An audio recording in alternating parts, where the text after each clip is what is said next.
এক মায়ের আর্তনাদ সন্তান দেখে না, ভাত কাপড় দেয় না।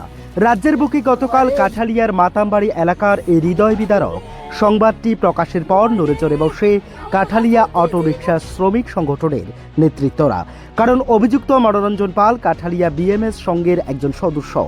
আজ তারা সরজমিনে মনোরঞ্জন পালের বাড়িতে গিয়ে বিষয়টি খতিয়ে দেখেন এবং সুনীল পালের ছেলে অটোরিকশা শ্রমিক মনোরঞ্জন পালকে ডেকে কথা বলেন।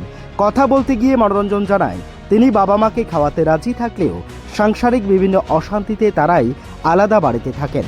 যদিও এই বিষয়টিকে নিয়ে তিনি আরও জানান যে কোনো প্রকারেই হোক না কেন তিনি ওনার বাবা মায়ের পাশে এবার থেকে থাকবেন। এদিনের চিত্রে দেখা মেলে মা বাবার পা ছুঁয়ে ক্ষমা চাইতেও।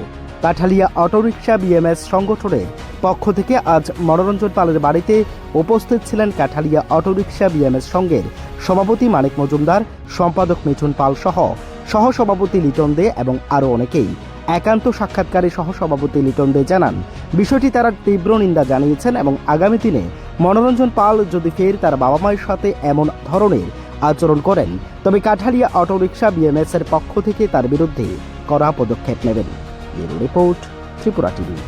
গতকাল যে একটা রিপোর্ট আমরা মোবাইলে পাইছি যে অটো ড্রাইভারে মা বাবাকে ভাত দেয় না, বাইরে দেয় না, মা বাবা একটা সময় কইছে সাময়িক একটা সমস্যা হয়েছে, পারিবারিক সমস্যা হয়েছে।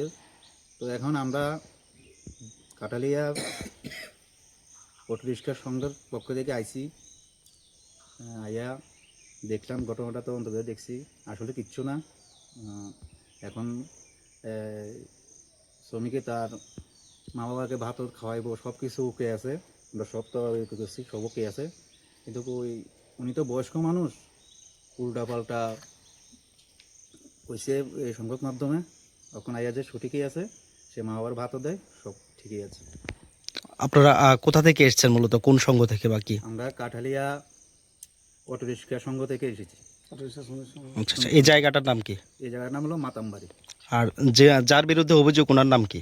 ওনার নাম হলো মনোরঞ্জন পাল।